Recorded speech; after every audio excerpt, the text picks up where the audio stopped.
Moi, alors, je suis développeur prestataire pour les studios d'animation, avec une petite société qui a maintenant 10 ans. Et en fait, là, cette année, je présente quelque chose de très particulier. C'est un logiciel pour synchroniser les studios entre eux. Donc, à partir du moment où on a beaucoup de data à synchroniser sur plusieurs mois, on a besoin de mettre en place des outils. Et donc, ce que j'ai fait sur notamment deux longs métrages récemment. Le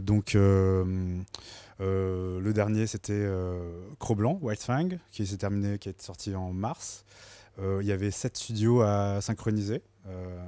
Voilà. Et puis celui d'avant, c'était Zombilenium, où il y avait 5 studios, 4 studios à synchroniser, plus un storage online. Donc ça représente pour Cro-Blanc 1 500 000 assets pendant 20 mois, avec des équipes qui sont dispatchées en France, à La Réunion, en Belgique ou au Luxembourg. Donc on a dû créer un outil pour ça.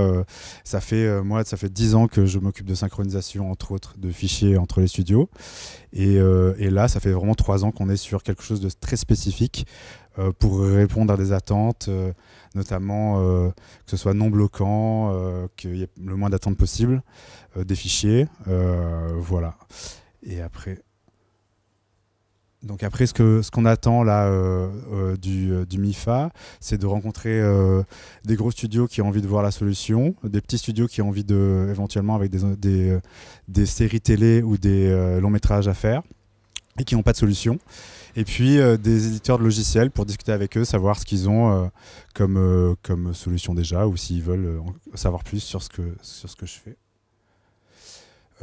Donc ça consiste en un tracker et des sites. Donc ça, après, c'est au niveau du modèle économique. En fait, je suis en train d'auditer un peu les gens qui ont ce besoin-là pour savoir quel modèle économique on va choisir par la suite.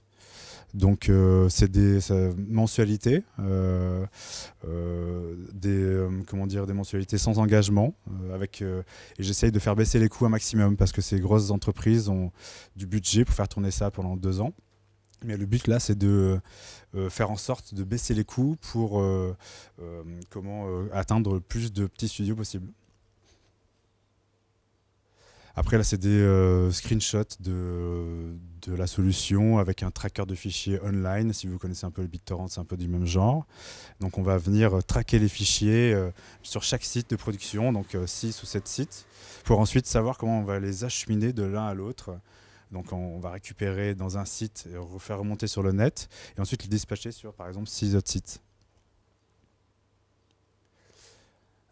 Donc on est très axé sur la sécurité sur le net, ça on pourra en parler plus en détail. On peut l'intégrer dans un pipeline spécifique de développement, donc avec des outils comme Maya, Nuke ou Hervé.